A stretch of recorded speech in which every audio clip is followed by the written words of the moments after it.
Hi, Shane. Glad we finally got a chance to actually sit down and record something. I'm going to introduce you as you do on your LinkedIn profile, and then I'm going to have you fill in some of the gaps. Okay. So, you're award-winning networker, co-director of Co-Arch, co-host of the Developers Network in Birmingham, founder of the Social Playground, and retired DJ? Let's go with semi-retired. Semi-retired, yeah. It's nice to see you still brush off your desks from time to time. Definitely. Amazing. Right, to get started. I'm going to go through this conversation sort of in steps systematically. First thing I want to focus on is your experience with Co-Arch. So, obviously, you're a co-director. I think I've got a bit of an idea of what your role essentially is, just based on what I know of you. But I was just curious if you could fill in some of the gaps as far as your role within that company as it stands now. What is your main contribution towards growing the company?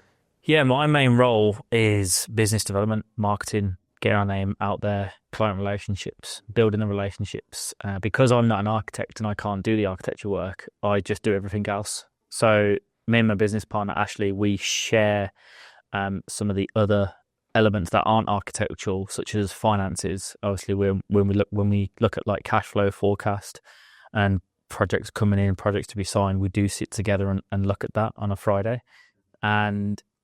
But my main sort of role, if you like, is getting in the business and building relationships from the beginning. Any events, I'd like to say I'm like the events manager as well, or the CMO, the chief marketing officer, if you like, of the business. That's sort of my forte and my element, and it's the one I enjoy doing the most as well. Perfect. I was bang on the money was what I thought you'd be doing there. Yeah. All of these questions are going to make sense.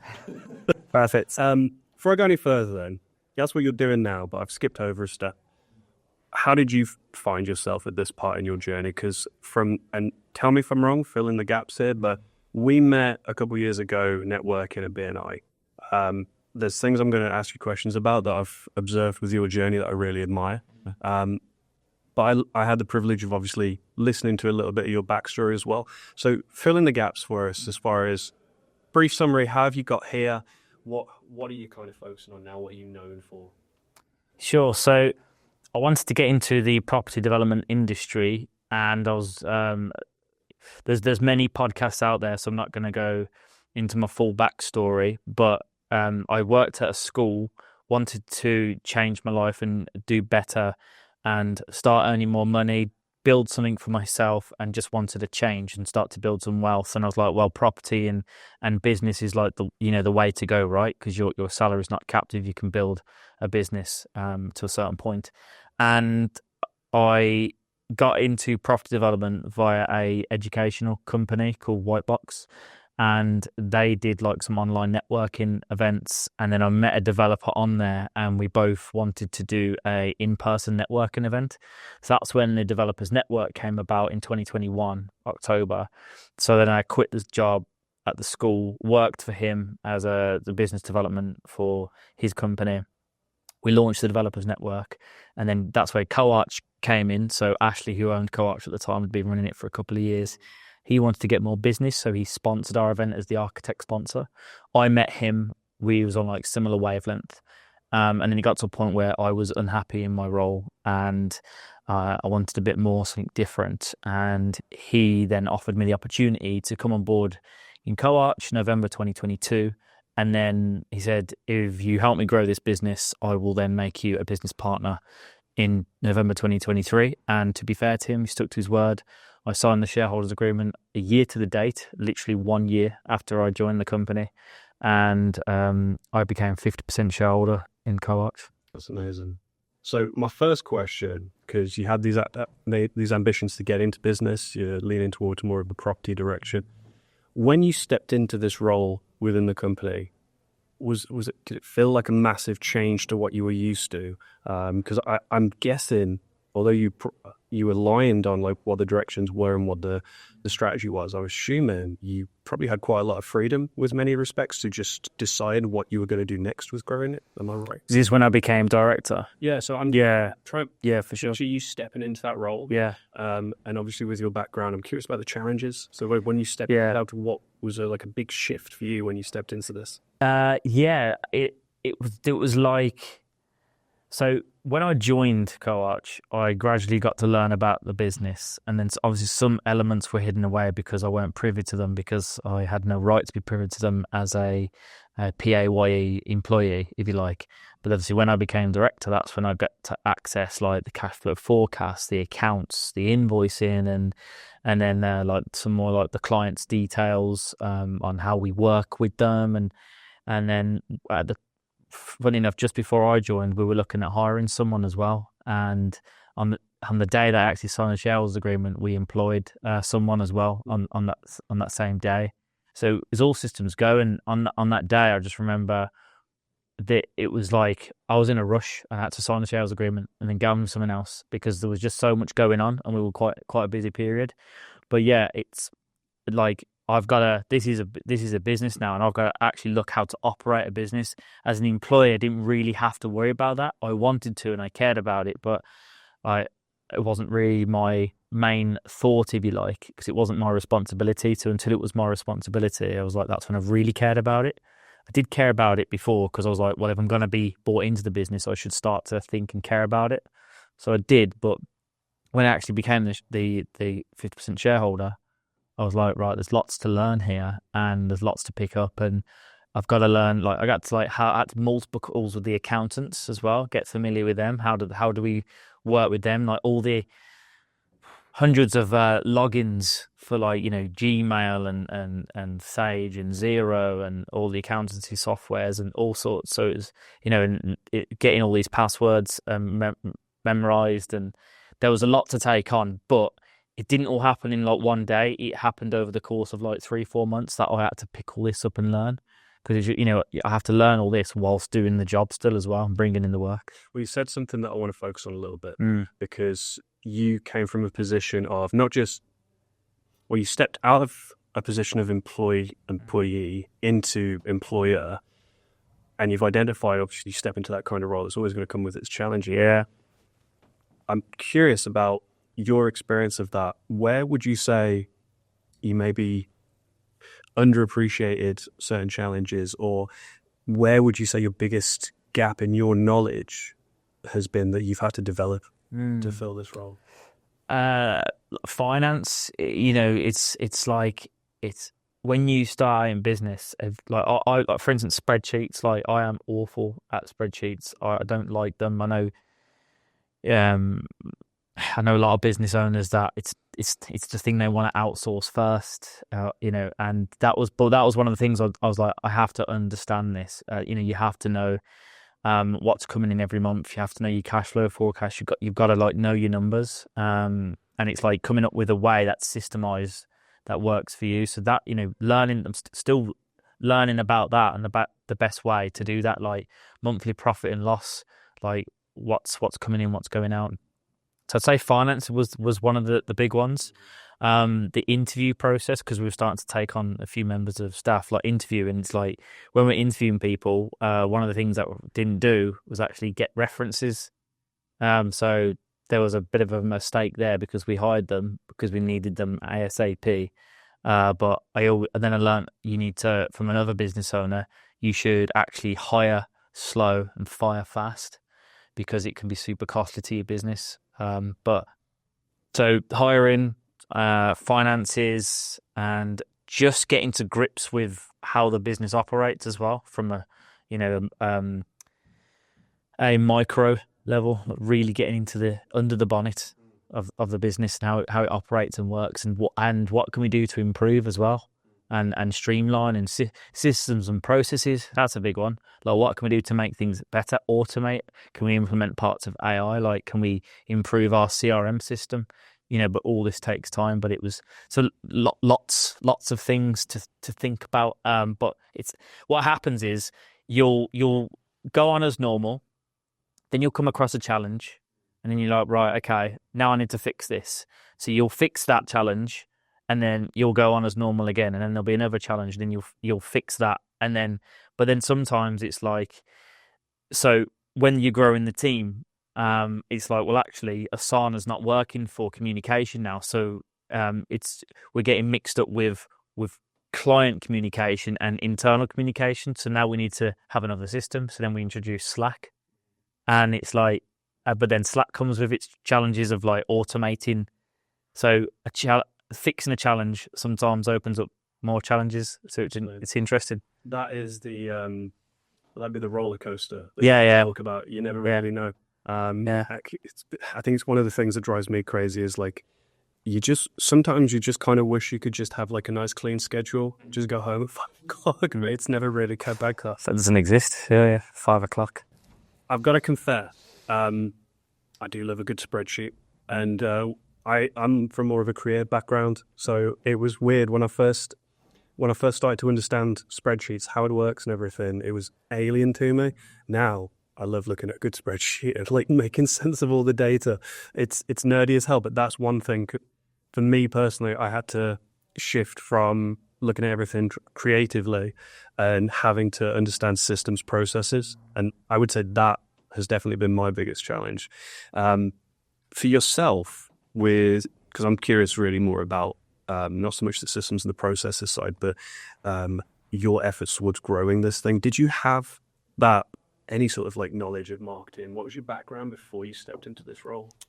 I was sitting in a dungeon at the school, because that room was actually called the dungeon, and I had I had a proactive approach of fixing things, because that was my role as a technician. You have to come up with solutions to the problems in IT.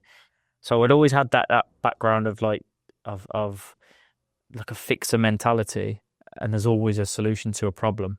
But what I didn't have was any sales experience. Like, I've sold stuff on eBay and like, negotiating when I sold like a car before, or like negotiating on Facebook Marketplace. But sales, I've never been in a sales role, if you like. But I have been. I actually, I'd like to think quite personable. I like talking to people, and I understand relationships, and that's where I thought, well, actually, can this be like a sales path? Not the hard sell, but the soft sell. I think it seems to be the best way to do it, because like the comparison that you made, you sold stuff on eBay. So let's compare that to like an e-commerce brand. It's transactional. You don't have to see the people. You don't really have to sell it. You just have to make people want it. Selling cars, probably more similar, but if they're there talking to you, they want it and they just want to get the best deal. Yeah. I share that in common with you, that I didn't really come from the sales background. I was pretty good with people. I was pretty good at, I'm genuinely interested, which I think goes a long way. But then what I've come to love about sales is the strategic maze that you go through of like walking people to the conclusion you want them to come to.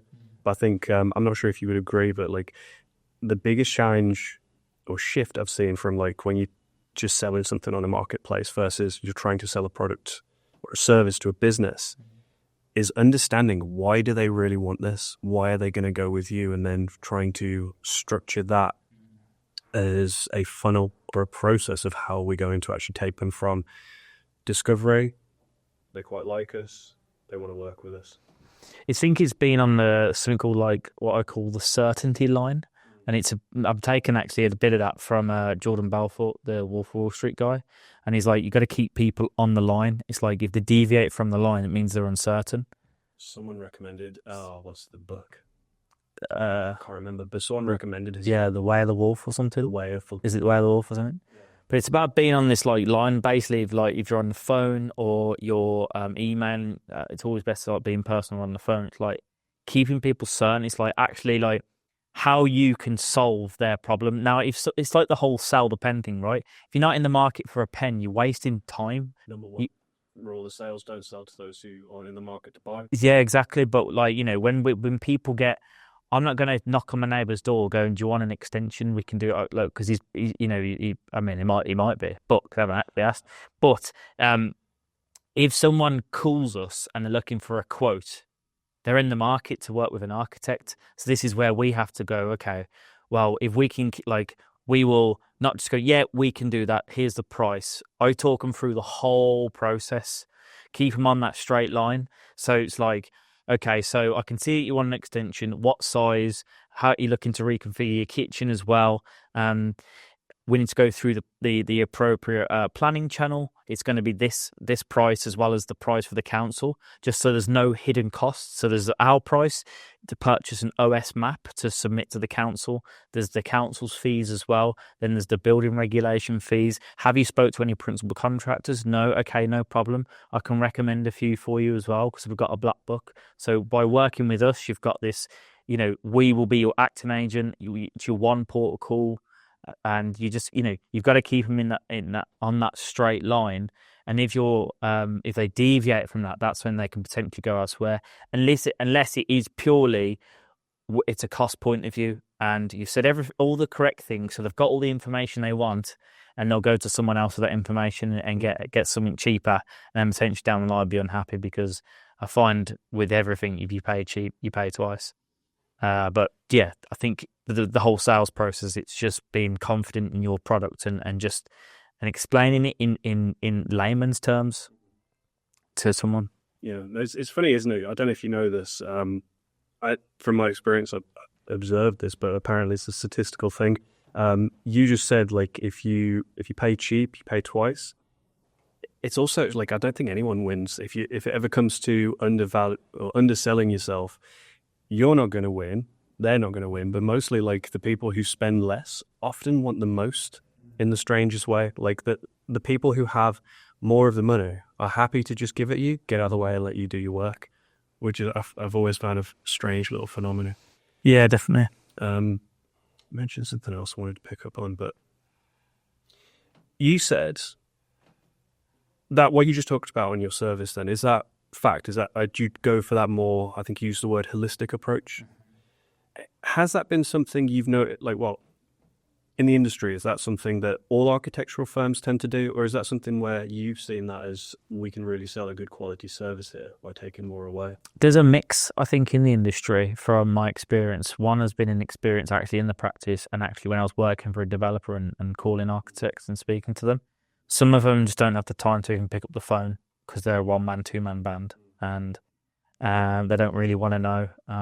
And then there's others whereby they will go out to a client site, and this is what we used to do, but we don't tend to do it anymore, is go out and to the property, meet the potential clients, and then, but what that can happen is they can take all your ideas and go for the cheaper quote.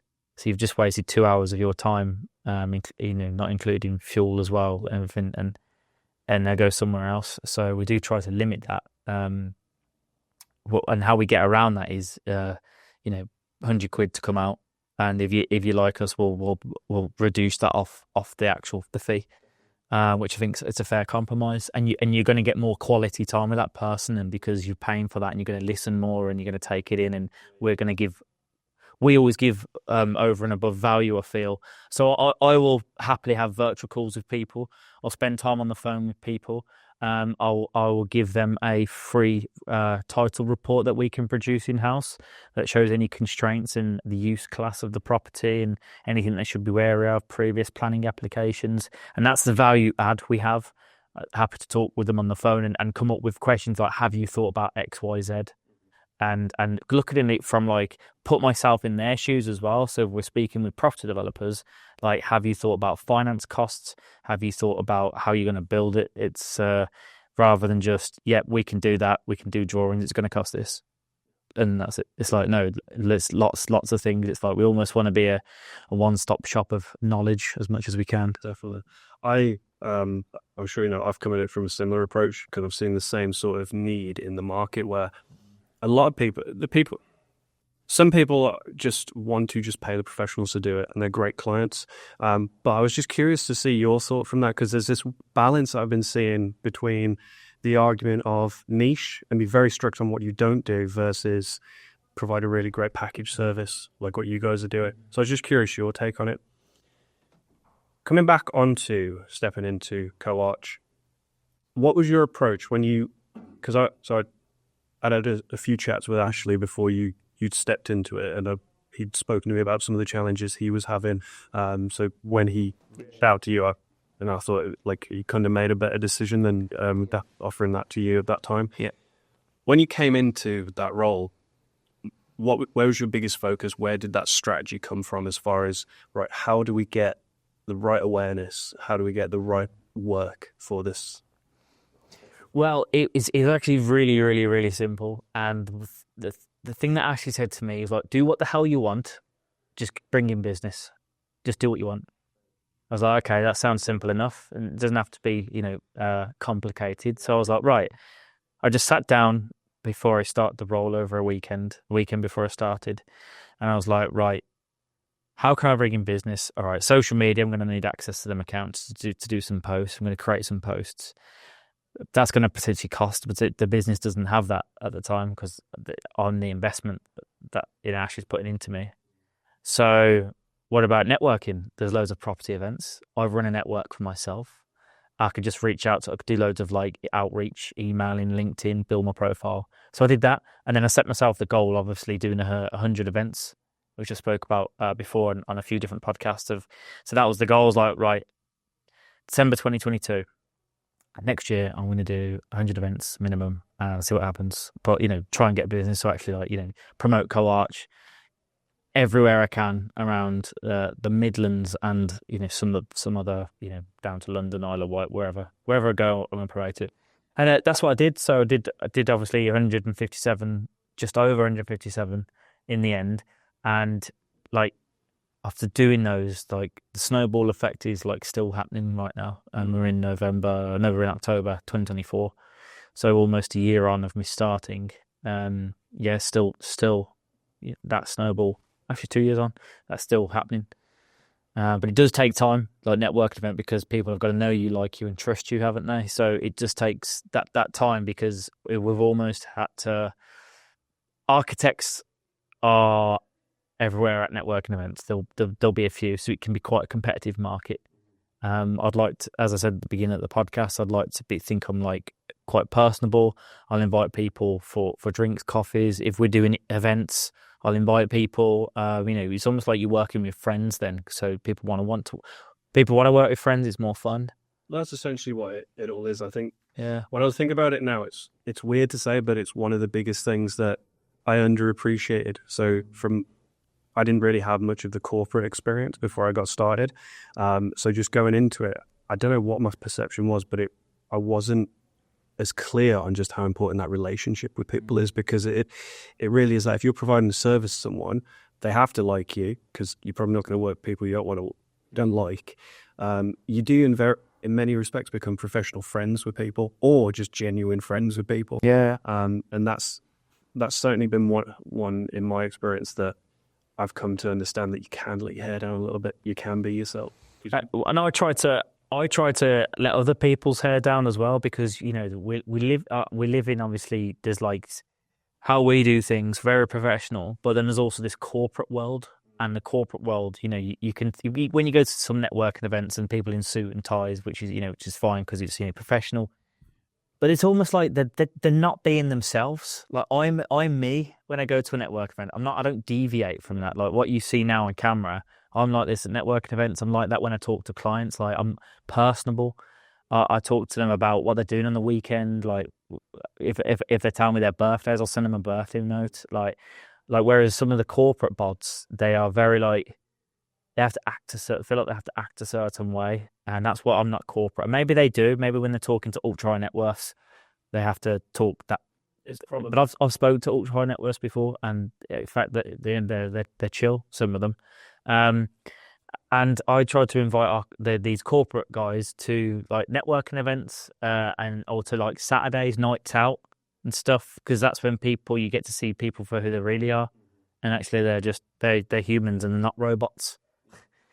So it's just trying to be more like that, and actually you can let your hair down when we have a conversation. Let's talk about real stuff. So everything you just said, it makes me think of a phrase. I think it's a phrase. People will rarely remember what you said, but they very rarely forget how you made them feel. Mm-hmm. And I think that's the biggest thing, isn't it? Because when you're drawn to people that just make you feel good, the ones who are genuinely interested and you strike up a good conversation with. I should interview someone actually who's maybe a little bit more rigid and corporate with their approach, because I just love to see what their experience in return has been. But I think at the end of the day, you go to, because I was curious if you ever just got really sick of all these bloody networking events. Yeah. But I think I have an answer for that. okay, I'm gonna come on to that later. But you get to this point, don't you, where so I don't know, correct me if I'm wrong, but when you first start, the first networking event I went to, or the first BNI one I went to, I was invited by Andy Perks, so great guy. I wanted to impress him. I come fully 3-piece suit, like Mr. Big Shot. Just fairly new to Birmingham at the time as well. Oh no, sorry, we'd done a year in more or less a year in Birmingham, come out of the lockdowns, and then great, networking's open again.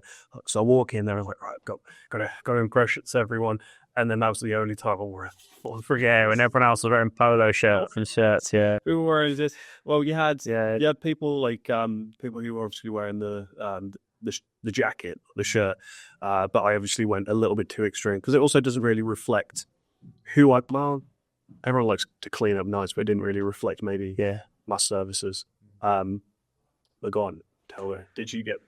You must have got sick of these networks. Yeah, no, of course. Like, you know, my social battery did get drained at some points, and there was times, and there's still been times where I won't want to talk about work or business. I'm always open to talking about business, but like I'll just say like, oh, let's talk about something different. What's your favorite ice cream flavor?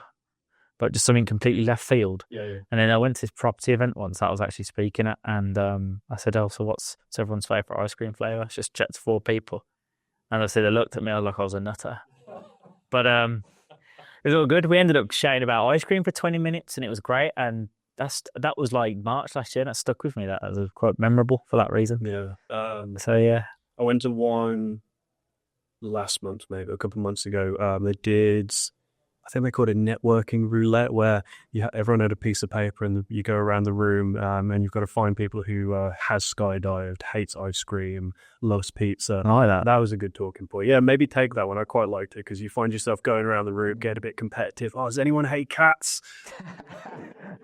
It was quite fun. Small room, but like, yeah, that's probably one of the best icebreakers I've seen with networking because there's definitely some more cheesier approaches. Yeah. But it's the main thing, isn't it? You're not there to necessarily do business, which I think you can really see the difference between people who've networked for a while and people just getting started, their approach to the conversation, and just, I guess, just their general demeanor. I think the business comes after. Networking events is to build your contacts, and the business comes afterwards. Even if you meet someone for the first time at a first ever networking event, and we're an architect, there's a potential client that go, I need an extension, like, can you come out next week?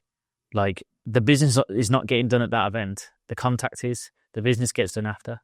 So I think people need to go into network events with the mindset of, I'm here to make contacts that I can get business from, not I'm going to get business here. Yeah. I think that's just that little flick is quite crucial. Definitely. So what I gathered from your approach networking, you got into the business, you looked at it, and you had to obviously, at the point you had enough understanding of like where the revenue was to be able to decide where, if any, investment you were going to put into marketing. What would you say has been the biggest challenge? Maybe not even like what you've currently experienced, any forecasted challenges, because I know this was a chat I had with Ash as far as helping him to think, if I'm going to be bringing in more opportunity, where can we put money? You put money on ads, put money on SEO, or like you've done, you can just spend a bit of money on the travel and the food, whatever. Just turn up, just meet people. Yeah. Yeah, well, I was the marketing spend. My salary was the marketing spend. So you could say that I was Google's paid ads, if you like, walking Google paid ads. And because of the snowball effect of going to all these networking events, we've still haven't had to pay for ads or do any SEO or nothing, which I'm conscious of. We are missing a trick, but with right now, and we this year in particular, we wouldn't be able to take on much more business. We like any time we've had to have. We've won new business. We've had to hire, so we've actually doubled the team in 2 months. We've gone from 3 to 6 now, and we were looking for a seventh person. So just to make sure projects don't slip as well. So if, for instance, like there's that classic saying, it's like 10 new clients can change your business. If we got 10 new clients today, we'd be in shit street. So we'd have to start hiring sharpish. I'd love 10 new clients, but it means we've got to hire probably 2 new members of staff. I've got to get the right people, and then don't forget we've got equipment to buy, another desk space to get. So it's a lot more of a machine then. And the good thing is, actually, just before we started to get really busy and grow the team, going back to systems and processes, I actually created some like an onboarding pack for the team, and I created a PDF that had everything they need to know, passwords, logins, and I even created something called the School of Co-Arch as well. So it's an online platform which everyone has their own individual account, and they can log in and do a course. So like how to use Asana, how to submit for planning, when you go to how to do a measurement survey of how we want it done. And anytime they go, how do you do this? Go, have you checked School of Co-Arch? And that frees up my time and Ash's time. And it's just like, so luckily I managed to have the time to implement that, and did work on it over a few weekends as well, before they started. But I read a book at the start of the year, and it was the E-Myth, like I think it's how small businesses start and fail or something. But basically it's about building a business to sell, even if you never intend on selling it. Have it systemize and process it, and then eventually get management in place as well. So you own the business, you don't run the business. The massive difference, because if you're in the business, you have a job. So right now I have a job, because I can't step out of the business right now. But the plan is to step out and own it, but still dip in every now and again and meet with the team. Like, I never want to lose touch with the team. Right now anyway. And yeah, I think that's the difference. Slight tangent there, but no, it's really good, because what you touched on there is, I think, unless you're doing it, you're in that position, you're not really going to appreciate the balance you've got between, we need work, but if we get more work, we've got to scale. And there's this cruel balance between, okay, we hire more people, then we've got to get the work to justify that. And like it's like climbing a ladder almost. You've got like a ladder on each hand. It's chicken and egg situation a lot of the times. And we've asked ourselves plenty of times, Ash and I, this year, are we busy or are we in a growth period? That's one of the hardest things to determine. Yeah. It's interesting. So, like, even a busy period or growth, and it's like so hard to determine. What was your conclusion? Growth. Yeah. But you don't know that till you've made the decision of hiring or not hiring. But if you don't hire and you continue to be busy, you're potentially delaying projects getting out. What led you to that conclusion then, that it is growth and it's not just a bit of a bubble that's going to pop? Because you hire someone and then 2 months later you're still as busy. So then you need that person, and the projects are still coming. The inquiries are still coming in. So we're like, right, okay, we're growing, but it's a really hard thing to say. Well, okay, well, if we take someone on, like, as long as we always check the what's in the bank and the forecast of the projects to be on the cusp of being signed and what's to be invoiced. We check those 3 elements, and then we decide if we're going to hire or not. So what does our cash runway look like? What's coming in? What's in the bank? How many months overheads can we afford? So, like, is it 3 months? Is it 6 months? If it's like 3 to 6, well, let's take the punt then. And that way we've got 3 months to get more projects in, which is plenty of time. Do you look at this and think, the way you're forecasting, like where you are now, looking ahead to if we have this much work, we realistically need this much team. Do you look at it from a perspective of, we'll just keep going? Or do you look at it like, we're going to hit this mark and we'll be comfortable with that? Because a lot of businesses, I think, when they get into it, or even if they're just sort of in the thick of it, there's this idea of, we just keep growing. But then there's the other spectrum to that, where it may be registered as like a limited company. So it is a company, but it's just maybe a husband and wife running the company, and they're happy with that small scale that they're working with because it still pays the bills. I was curious with you guys and like where you want to take that to. Is that something that you look ahead at, that we want to sort of settle on this sort of point and then we've got a waiting list, or just keep going and going and going? Yeah, we've said from the beginning we don't see ourselves or want to have be like a monster company of like 50 employees. I don't think we want to get that big necessarily. We want to get this to a point where we've probably got between 10 and 15 staff, let's say. If there's management team in place, the company's running, it's profitable. What that profit figure looks like, not sure yet. That sort of keeps changing as time goes on in our heads.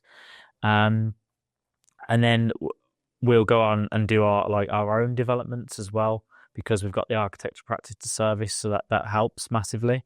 And then grow some other businesses as well. And eventually, my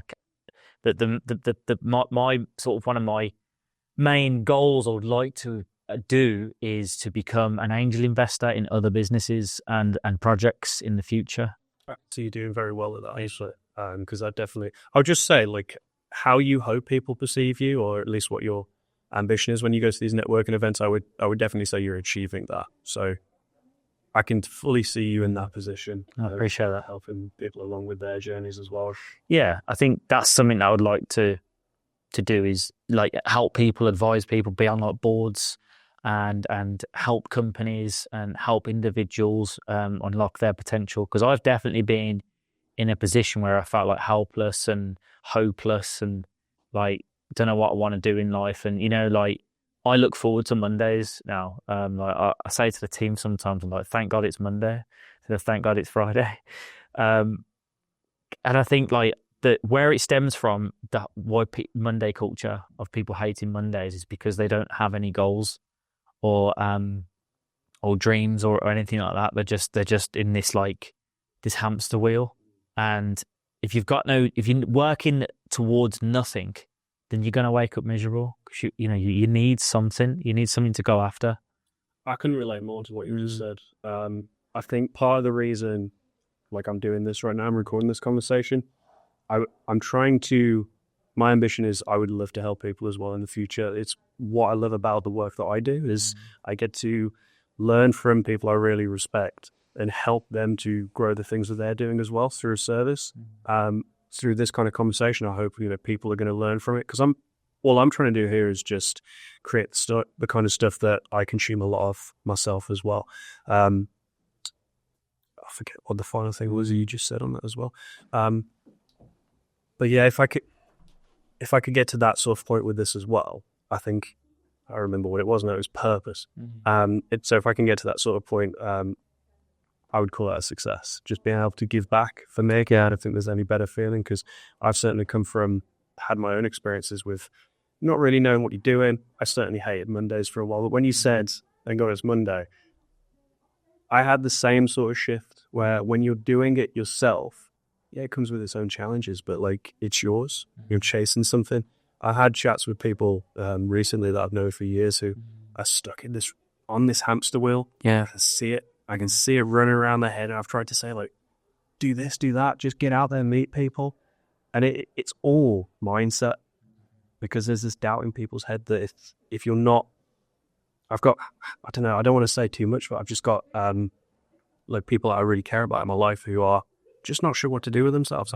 They agree that life is purpose. Why do we get up and do stuff? Why do people go for a run in the morning rather than stay in bed an extra hours? Because they are ambitious, they are hungry, and the perception is maybe it's work, but no, you find this joy in, because at the end of the day, when you've had a productive week or a productive day, let's say, I don't know any better feeling than you come home and you know what you've achieved something today. There was so one more thing on this before I shut up, but I saw a little clip with John Cena recently, and I think I'm probably gonna remember this one. Have I earned the sunset at the end of the day?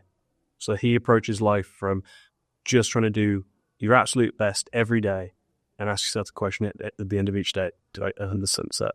I think that's what it is really all about. You can get stuck in the job, but if you've got no other ambition, that's fine, but you've still got to find some sort of purpose that gets you out. I think it's really what a lot of, I don't know, in the bigger picture, the world maybe lacks. Why there's so many people that are just miserable. Definitely. And it's hard, especially people that are in, I guess, poorer conditions, and it's it almost feels like it's so far away, like you're climbing Mount Everest. But it definitely, if you are mentally capable, you were able to achieve something with your life. But physical disabled people have gone on to do superb things with their life and change the odds and change the game. And they've found, when they've lost their limbs, they have found purpose through different means. Hence why I say you're mentally capable of doing something. Yeah. But even in some cases, I think, regardless of people's challenges, like, everyone is capable of so much more than they want to let on, and it all just comes down to that power of belief, and just trying it, like, gamify it. We're here for a short time. Just view yourself almost as like a character. That what do you want this life to be? You are completely in control of it. I think that's one thing that so many people, without the right influence in their life, like, let's assume someone's in a challenging, they've been handed a bad start, and they're surrounded by all of these negative Nellies who are just chasing the weekend and up to all manner of unproductive exercises or whatever. Pulling yourself out of that environment isn't easy, because we've also it's also fact that our environment shapes us more than anything else. So I think what pushed me into doing what I've done is I didn't have a bad background. I was handed quite a lot of privileges, but I just wasn't happy. And it was that pushed me out of it, because I thought to myself, I've got these things I want to do. I feel like I'm no good at anything, but I might as well try it, because I'd rather go out there and just try it. Say you tried. So we'd try and fail than never try it all. Yeah, that's spot on. I'm writing a book at the moment, and in it, one of the lessons is, because it's 32 lessons, at being 32 years old, and one of the lessons is fail more and fail faster. Yeah. And it's like, even though failure feels awful at the time, and people don't start things because they're afraid of failing, then it's like they're actually like, failure is how you learn quickest. So you can do all the theory in the world, right? But it's not until you start failing at a few elements and things in life is until you start to learn more. And then, well, how do you then go on to learn these things? Well, then you have to get outside your comfort zone. So your comfort zone, once you're outside of it, that's when the growth happens. And it's a bit like, I used the gym analogy, like going to the gym and working on your muscles, let's say, or like bodybuilders, right? They have to put their bodies through stress and pain. And if they don't put themselves through stress and pain in the gym, their muscles aren't going to grow. And also you have to rest as well. So you have to get uncomfortable. It's uncomfortable lifting weights, of course it is, but then without being uncomfortable, you can't grow. So it's putting yourself in uncomfortable positions to be able to grow until it gets comfortable. Definitely. There's two quotes I really live by. One is, a master has failed more than you've tried. Mm-hmm. And the other one, just on what you said, diamonds are made under pressure. Yeah, spot on. So true. So I think this is one of the biggest things that just breaks my heart, having stepped into just trying it, stepped out of the comfort zones, and then seeing people on that other side of ambition and just seeing them like, all you've got to do is just push, just try, just get comfortable with rejection, get comfortable with the discomfort, or I think find the comfort in discomfort, because that is where you're going to learn. That's when you're going to grow, because the only reason it's hard and it's challenging at the time is because you've not done it. Yeah. But as you do things get easier. So yeah, no, I totally agree. And I think so, like, failure is definitely a prominent part of learning, but I also want to emphasize as well that if you don't quit at something, you can't fail. So there is two types of failures there as well. I just want to emphasize. So because it's like going after something as well. But there is also another caveat. There was a book that I read about learning when to quit, and quitting is actually okay as well. And that's one of the biggest things. And it's actually quite challenging. There's a book called The Dip by Seth Godin. And that is about, it's learning how, when to quit at something, when the right time is.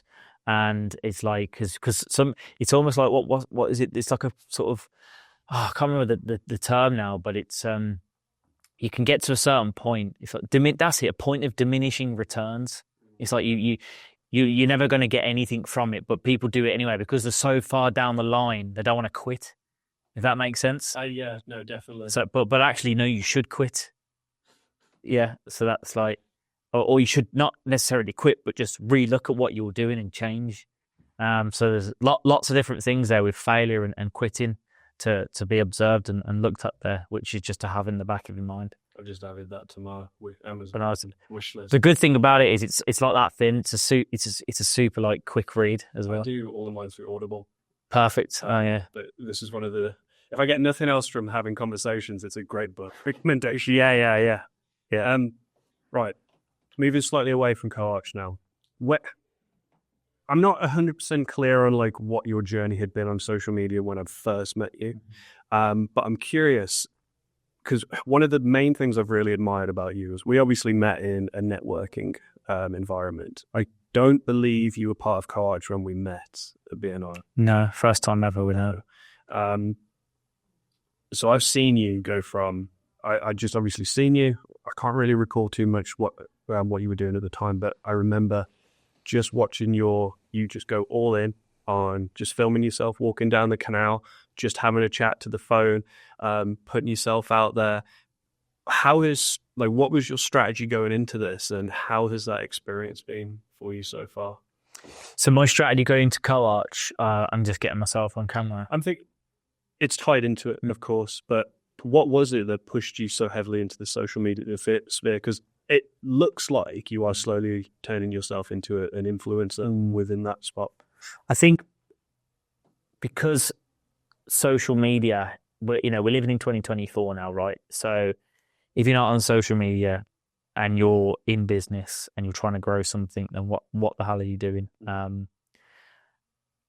So I think I wanted to get Co-Arch out there on the socials, grow my personal profile, because if you're looking for investment or you're looking for opportunities, investment and opportunities, big one, or looking for people to work with, you need to get yourself out there. So by putting yourself out there, showing people what you do, and you're also offering value in what you're talking about and not just showing people pictures of your dinner, then people will see that. And there's plenty of people that will, and this is why I did it, because I knew about how powerful social media is. Like, there'll be people that will never like your posts, they'll never comment on your posts, but they're watching, and they'll always watch, and then you might get a message out. It's happened so many times. I had this one guy message me 2023, start of 2023, not long after I'd met him in person at like a little meal get together thing, friend of a friend, and he was like, "Oh, I can see like you talk about property a lot and whatnot." He was like, "Me and my brother have got £1 million to invest in. Like, can you help me with that?" So potential investor there. So like I didn't know didn't even know he was following me actually. So he just saw what I was talking about and he sent me that message. That didn't go anywhere, but I've potentially got him at my disposal. You never know. So I think that's why it's important to get yourself out there, because those types of opportunities don't come from not being on social media. Absolutely. You miss 100% of you miss 100% of the shots you don't take. Yeah, exactly. This podcast is just full of great quotes and book recommendations, isn't it? It is going that way. In one of them, but if you met Dave James. Dave James, not the footballer. No, he's a bit of an avid networker as well, Barkins. Quotes just kept coming. Yeah. I had to try to hack myself a quote. No, I think that these quotes are quite good, aren't they? I like them. I think one of the biggest shifts now with social media is the fact that it is so accessible for everyone and there's so much potential gain from it. Do you think everyone should invest in some aspect of personal brand? In whatever form it is, like, you don't necessarily need to turn yourself into an influencer, but for what I've heard as well, people who are performing really well in just careers, not necessarily trying to grow a business, investing their time into actually developing their own personal brand, for example, has been really successful. Like, I mean, I don't know if this has happened for you, but if you were hiring someone and you saw that they had quite a strong social media presence in the relevant industry that you're hiring them for, would that affect whether or not they're going to be hired, do you think? 100%. Yeah, no doubt about it. Like, if someone's putting themselves out there, they're knowledgeable, they're talking about what they know, what they do, and again, like, they're credible. So, I would definitely take the punt in hiring that person over someone, as long as they can do the work and they're skilled enough. Obviously, that would have to pass for sure. But if you've got two people they're the same matched on skills. Everything's the same education skill, but that one person was, put in social media. The reason I'm going to pick them is because who are they going to be promoting as one of themselves if they got the job? Most likely the company as well. So that's where I would pick that person. If it was literally like for like on skill, that is like that. The social media aspect gives them the edge, in my opinion. Now, I'm just going to say as well, like, if you are not on social media and you can still be successful and be good in business without going on social media, because there's people that have done it. I know people that are 5-6 years younger than me that are practically retired, and they don't have a social media profile, and because they've just got the right contacts, gone to maybe a couple of events, been introduced by people and scaled that way. But what I will say is being on social media can broaden your opportunities, and definitely building a social profile can also help with business and opportunities. So look at Ben Francis at Gymshark. He has his own personal brand. Stephen Bartlett, he's his own personal brand, but people know him more than his actual businesses. But if he was to launch, let's say, something like a drink tomorrow, people would probably buy it because of him. It's true. I should say this on camera. I don't watch as much of Diary of a CEO anymore, but he released a book. I couldn't get my hands on it quick enough for that sort of reason. Spa. I want to ask one more thing about socials and networking, because then I want to move on to the investment side. Sure. Another book recommendation. Gary Vee's Crushing It. Heard of that one? I have never read it. Pretty good. I recently finished it. One of the things that he points out, because I think it's fine to say to anyone, like, build a social media presence, market your business by doing this way. But I think one of the biggest things that people are concerned when they approach that is either if you're making it yourself, or if you're paying someone to do it, your content, your media is going to be the most expensive asset that you have to invest into for a company. So everyone looks at that and they're like, okay, so you're going to film videos for me. How long until I've got the return on that? In Gary Vee's book, he says you're looking at like a 6-month window of daily posting. So like you've really just got to be throwing stuff out there, because I think a lot of people as well, they look at that and they're chasing this perfection. But if you look at the pros who do it, it's quantity that they're putting out. Obviously, it's on point with the target and everything, but they don't worry too much about everything being perfect. Your experience, because you touched on it a little bit, at what point would you say you started to look at it and say, all of this work I've done has paid off? Because what you said about networking is still paying off. What was the turning point for you where it went from, I'm just here to have conversation and make people feel welcome, versus I've built quite a bit of notoriety here? I think it was, for me, let's see, probably sometime last year, I suppose, when I was getting invited onto more and more podcasts, and people within the industry that I respect were inviting me onto their podcast, and I used to watch their podcast, I still do, but watch their podcast and think, oh, I'd love to have the opportunity to speak on that, something like that. Like, people in the property industry that are like quite prominent.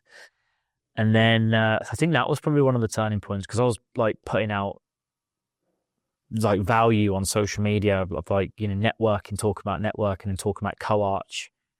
That's when I think it was. And the opportunities as well, just go like, we've had great opportunities in the business through what we've been posting, and we've earned projects from it as well. So it's really helped. So I'd say like some point last year was probably the turning point, and you just sort of know that that it's working and it's paid off. Yeah.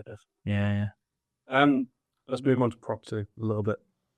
What was it originally that, from where you were at the point you had this ambition to get into it, you were aspiring property investor? What was it about property that got your attention initially?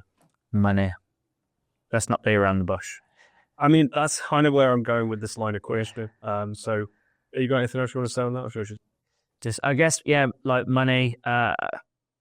Build wealth through property, buy and hold portfolios of property.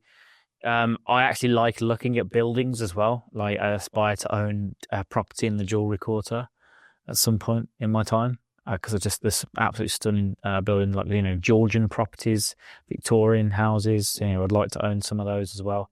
So yeah, like just property. I'm interested in it, and I like the people that are associated with property as well.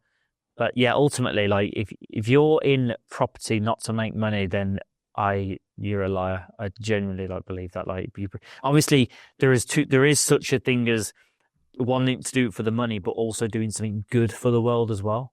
So like, doing something like social housing, without earning money from it. But you're not going to do something for free, are you? You're not going to make something a loss-making business. It doesn't make sense. Someone just looking at this from the outside, wanting to get in, what is the best advice you could give to someone? I think I know what you're already going to say, but what would you say? In property or business in general? Just both. I guess anything, right? If you want a bit of both there, isn't there? Yeah. I would say if you want to get into business and or property and you don't know where to start, follow some accounts on Instagram, connect to some people on LinkedIn, and just pick their brains, and then figure out what is it you want to do and what you take to the most. And I think speaking to people is key. That's what I did when I first started. Like, I didn't know where to start in business. So I'd read books, listened to some podcasts, and the actual people that got into it on the podcast, I just plucked up the courage to reach out to them on Facebook and message them. And then you start to build a bit of a relationship that way. Then you, after speaking to them and liking their post for a couple of weeks or months, you just say never actually met, do you want to meet up in person for a coffee or whatever? And then they can introduce you to their contacts, and you start to build this contact base, and then you just learn from them, because you learn through conversation as well. And obviously by doing, more importantly. But starting out and you have no clue, you've got to network. I think learn and network, and that could be there's so many free ways to do something, low barrier to entry, that can massively propel you. So reach out to people, network, pay for courses if you must, if you think it's going to fast track you. But if you don't have the capability to do that, there's so many other free ways. Use AI, like you said. £20 a month, just pay for AI. Pay for AI. Yeah. If that fails, then put the money into it, but just start with the... I'd be personable as well. So when you actually reach out to these people, drop them a voice note or a video. Yeah. Video. Yeah. Not a message. Just say, hi, I've seen your profile. Really like what you're doing right now in property. I have literally no clue. Be authentic. That's a key one. Just be honest and authentic, because people will appreciate that more. Say, look, I can see you're doing X, Y, Z. I actually am aspiring to be where you are right now. Mm-hmm. I have no clue where to start. Can you just give me these top 3 tips? I appreciate 5 minutes of your time. Or I even plucked up the courage to ask developers for their numbers so I could call them and have a 20-minute conversation with them.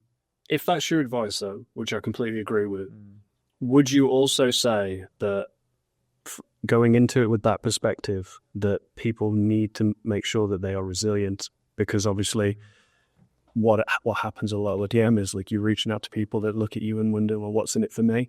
And you're gonna, so many of your messages are just going to get ignored. Where do you think resilience played a role in that? Well, first and foremost, I think most of the people that are successful are always happy to help the people that are looking to get to their level, because they might see their selves in that person.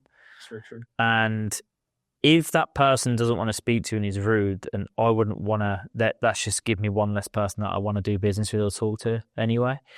But I do think you need to have a little bit of thick skin going into business, because you are going to get rejections. You are going to get not lots of no's. And it's just part and parcel of life and business, and you've got to get used to that. But when one door closes, another's going to open, and I think there's a saying or a book or something. It's like, go for no. You actually want them to say no, because it's going to eventually lead to a yes somewhere else. Yeah. Go for no. I'd heard that as well as in a sales strategy that will burst. I think it was from a cold call perspective, but you want them to be comfortable with saying no, so they can say that they can lead on to say yes. Or because there was a flip side to that, where every question they have to answer no. Yeah. So this is what I love about sales. There's all these different tricks of psychology. How you get people to go through the loops that you want them to go through. Yeah, and there's a good one what I use when I want to speak to someone on the phone. I'll go, is this a bad time? Right? I never say, is this a good time? Because if they can opt out, I go, is this a bad time? And 9 times out of 10, literally 9 times out of 10, it's like, oh no, it's fine. Because they'll be rude. I've not tried that one yet. Try that one. Have you heard this one? Pick up the phone, you say, just to let you know this is a cold call. So I've had 2 this week call me, say that exact sentence. How do you respond to that? Do you like it or do you hate it? I appreciate it because it's upfront and honest. I roll my eyes, of course, because I actually don't like cold calling people, but I don't like people cold calling me. But I understand it's a parcel in business, and I have to respect it because I've done it, and it's it can feel crap. So I hear the person out. I'm never rude. I'm always polite. If it's of interest or is relevant, I'll say, okay, well, let's book in a meeting. Got nothing to lose. 15 minutes. But if it's not of interest, I say, look, I respect your time. So I'm going to respectfully decline what you're asking me or what you want from me. By you talking to me right now, you're going to waste your time because I'm just not interested. But I really appreciate the call. I appreciate you saying it was a cold call at the beginning. And good luck and have a good day. Definitely. I've had it used on me once, but it's really disarming because whenever someone's calling, hi hats when you've never heard before, hi, how are you? How's your day going? Please shut up and get to the point. Yeah, like I know why you're calling. Let's stop with the niceties. Yeah. So I'm aware because the one before the last one was with Bruno. He's mastered sales. So I wanted to see what his thought on that was. I don't think he'd heard it. For the same reason, it's that trick of like, I think you've got to just get to the point, really, because we've got to assume anyone you're reaching out to, it's not that they're rude or anything, that they want to be disrespectful. They're just busy. They're just busy, and it's a distraction to their day. Yeah. So when you hit when you understand the needs that they've got or the pain that they have, and then you offer a solution at the right time, and they've got the money to pay for it, that's when it works, and that's why it works. But don't waste. And that's why it's the 1 in 100. Yeah, but don't waste people's time with how's your day. Yeah, the worst ones, I'll be honest, when it's, I've said my position and said I'm not ready, and then they go, yeah, but what about this? And it's like I've said no, like I'm not interested, and they keep trying. It's like, now you're definitely wasting time, and I've respectfully said, don't waste your time with me. I'm actually respecting your time more than mine right now, but they're wasting their own time, so they don't respect their own time. No, definitely, because yeah, in line with what we've been saying this whole conversation as well. If you keep pushing, you damage that potential relationship. You can make that first call, but you might still work with them in 12 months. It's just prospecting, not like you don't want to just push them towards the sale necessarily. Just have the chat, identify the need, because rule number 1, don't sell people who don't have a need. Yeah, to buy. Yeah, that's so smart. And here's a good one for a cold outreach on LinkedIn. Is picking something on that person's profile to go in and talk about. Like, the worst ones I have, by the way, is when people message me and then it's their sales spiel straight away, and it's like, paragraphs long. Scroll down, I ignore it, or I'll just respond. I responded to one guy and I said, that was way too long. I didn't read it all, and like you turned me off on the approach. And to be fair to him, he responded with apologies. What do you suggest I do with my sales approach? So I told him, I said, look, it's got to be short and sweet, got to be personable. I appreciate that takes more time. You scattergunning. And then I had one guy Wednesday this week message me, and he put, hi Nathaniel. Clearly that's not my name. And then he was a property sourcer actually, and I put loads of laughing emojis, and I put that one, I've done that. And I said to him, I responded with, I've done that before, copied and pasted generic message and forgot to change the name because I have done that before. And he just replied with a laughing emoji going, really sorry, we're only human, right?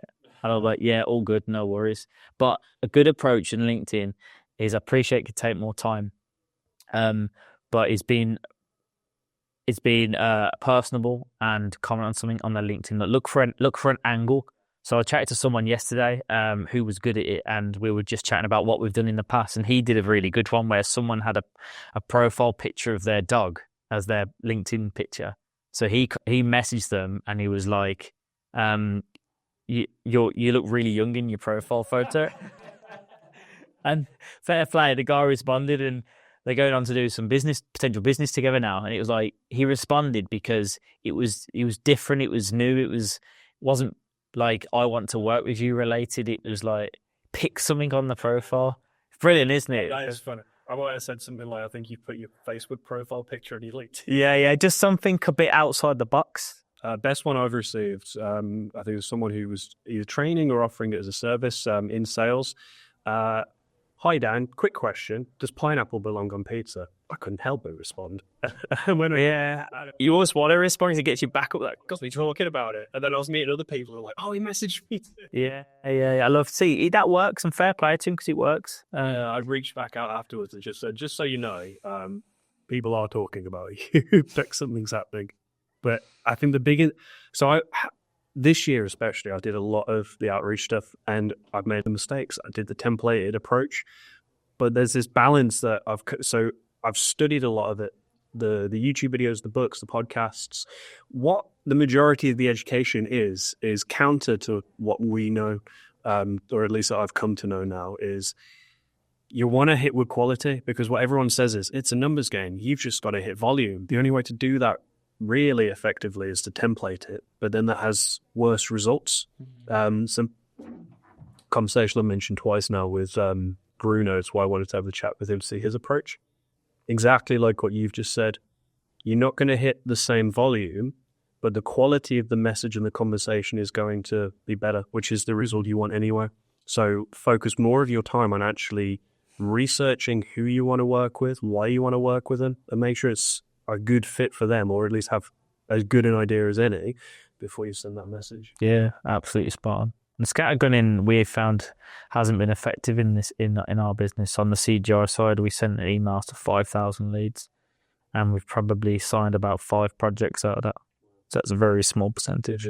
We I still get people regularly offering me lead generation services, but I've had enough conversations with different companies and learned from people teaching this that I know what they're doing, and I haven't seen the return in that effort. Yeah. So then to spend the $1,200, $1,500 that they're asking for them to do that for me, I don't want to spam people on my LinkedIn profile or spam people. Yeah, I like it to be personable on mine.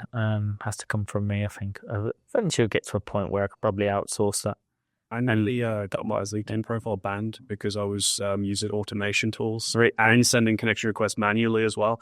So LinkedIn, I think I couldn't access my account for 2 days. Oh, really? So, I'm not going to use something again. Yeah, deadly. Yeah, because it just didn't work. Deadly. Yeah.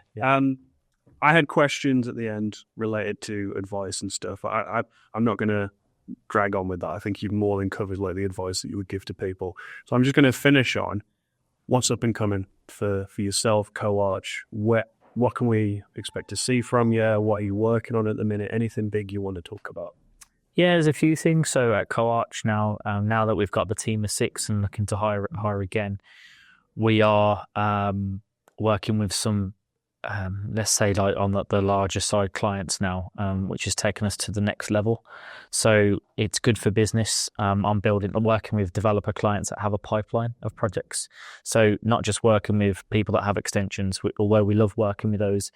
It's not a great business model, because once you've done their extension, you don't see them ever again unless they move house or potentially refer you. So working with the larger clients, which has taken a long time of building trust and credibility with them. So that's good. It's good that we've grown the team. The Developers Network, we're going for a rebrand at the moment, which should be sort of in the next month or so. So that's the network and event run property development focused. Myself, I'm just proofreading at the moment the book that I'm going to release in the next month or so. I want to get that released before Christmas if possible.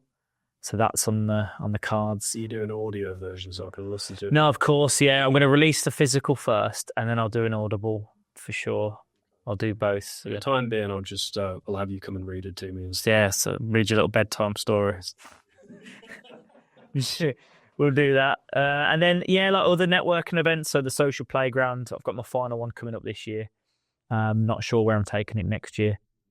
And then Harry's Club is another one that I've run for investors and professionals, which is like once a quarter. And that's just probably going to continue to run. And eventually, I just want to start buying some lovely property assets to start building my little empire. No, I look forward to seeing you get that place in the jewellery quarter. Appreciate it. Yeah. Really fit. See it. It's been fun. Yep.